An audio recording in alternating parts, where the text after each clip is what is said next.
सिद्धि की शादी के बाद वो ससुराल चली जाती है। पीछे रह जाती है भाभी रानी।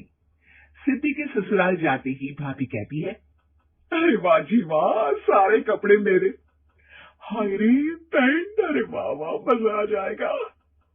अरे ये सिद्धि की अलमारी के सामने खड़े होकर क्या बड़बड़ा रही है?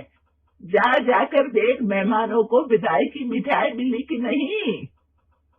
अब हाँ हाँ माँ जी, क्यों नहीं, लेकिन पहले कपड़े तो बदल लूं। अब रानी आ जाती है सिद्धि के उन कपड़ों में जो वो ससुराल जाने से पहले घर छोड़ जाती है। अरे रानी, कुछ दिन रुक जाती। अरे ये तो सिद्धि बिटिया को मैंने ही दिया था, बड़ा ही फपता था उस पर, तुझ पर तो कुछ खास नहीं लग रहा। अब वो ना मेरे सारे कपड़े गीले थे तो सोचे पहन लूं।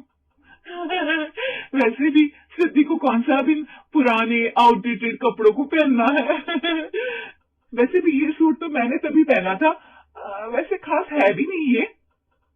हाँ हाँ ठीक है, लेकिन ना मेरी सिद्धि पर तो जमता था। सारे मेहमान चले जाते हैं और सिद्धि ससुराल से मायके पहली बार आती है। ओह, अपना घर, अपना कमरा, अपनी अलमारी। ये बोलकर जैसे ही सिद्धि अलमारी खुलती है तो सामने उसके कपड़ों की जगह कुछ और ही रखा होता है। माँ, ओ माँ, जरा कमरे में तो आना। सास और रानी वहां पहुंच जाते हैं। रानी ने पहनी होती है सिद्धि की जींस और टी शर्ट। अरे भाभी, ये क्या? ये तो मेरी बड़ी ही महंगी टी शर्ट है, इसे आपने घर में क्यों पहनी है? अरे बहुत मिलती है दीदी ये चौक की मार्केट में, 150 में। ओ भाभी प्लीज, ये एरोपोस्टल है, 2000 की एक टी शर्ट। ओह, 2000 में तो दीदी 4 साड़ी आ जाए। अब क्या बोलूं भाभी, ये मेरी अलमारी में छोटू के कपड़े, तो मेरे कपड़े कहाँ हैं? मेरी अलमारी में। अब दीदी आपको कौन से पुराने कपड़े पहनने थे? माना भाभी, लेकिन मैं जब घर आती तो यही सब पहनती ना। अरे तुम तो बड़ी कंजूस हो दीदी। खैर वक्त आता है जब सिद्धि ससुराल के लिए रवाना हो रही होती है। अरे रानी, अंदर से सिद्धि का गिफ्ट ले आ, लड़की पहली बार ससुराल से मायके आई है।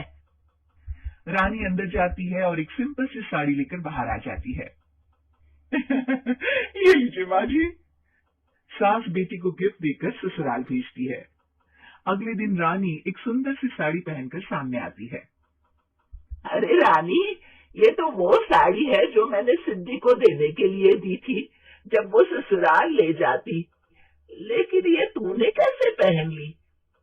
अरे माँ जी, ये साड़ी तो मुझे बहुत पहले से ही पसंद थी, लेकिन चिंता ना करिए, मैंने सिद्धि के लिए भी अच्छी सी साड़ी दी है। हाँ। तभी सिद्धि का फोन आता है। क्या माँ, कुछ अच्छा तो दिया होता ससुराल ले जाने के लिए, अरे पहले दिखा दिया होता। ये चमकते हुए पैकेट में नौकरानी वाली साड़ी मत दिया करो माँ। अरे बेटे, वो तेरी भाभी ने ना गलती से उससे पैकेट बदल गया। हाँ, मैं कल ही तेरे भाई के हाथ से तेरा वाला पैकेट भेज दूंगी। अरे रहने दो माँ, आई एम श्योर भाभी ने अभी वही साड़ी पहनी होगी जो तुमने मेरे लिए रखी थी, तुम तो समझ नहीं पाई उनको।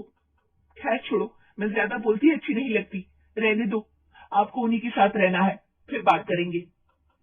सास को रानी पर गुस्सा आ जाता है। वो उसके कमरे में जाती है जहाँ वो शादी का एल्बम देख रही होती है। रानी, मार्केट जाकर एक ऐसी ही साड़ी लेकर आ, कल प्रतीक जाकर सिद्धि के घर दे आएगा। अरे क्यों माँ जी, कितनी साड़ी देनी है दीदी को, यहाँ कोई सेल लगी है क्या? अरे चुप कर, मेरे बेटी के हिस्से की साड़ी खुद पहन ली, अब ज्यादा ज्ञान बांट रही है। एक दिन सिद्धि का फोन आता है। माँ, मेरी सास ने आप सबको खाने पर बुलाया है। सारे लोग सिद्धि के ससुराल पहुंचते हैं। खाना खाकर वो लोग निकल रहे होते हैं कि सिद्धि की सास सभी को गिफ्ट देती है। अरे बहन जी, बेटी के घर का खाना खा लिया, यही बहुत है जो आप ऊपर से गिफ्ट भी दे रही है। अरे बहन जी, आप भी कहाँ इन बातों पर विश्वास कर रही है। सास सभी को गिफ्ट देती है, लेकिन रानी को जो साड़ी देती है वो अजीब सी हरे रंग की लाल रंग की बड़ी छाप वाली होती है। अरे छी छी, ये कौन पहनेगा? सासू माँ को तो जरी वाली इतनी सुंदर, और मेरे लिए ये नौकरानी वाली। अरे भाभी, दरअसल मैं जब भी घर आती थी आप वापसी में ऐसी ही साड़ी देती थी ना, तो माँ ने सोचा कि आपको आपकी पसंद की ही साड़ी क्यों ना दी जाए। बेचारी रानी, बोलती भी तो क्या। सिद्धि और सास रानी का चेहरा देखकर हंसने लगती है। रानी समझ जाती है कि अपने ही बिछाए जाल में वो फंस चुकी है।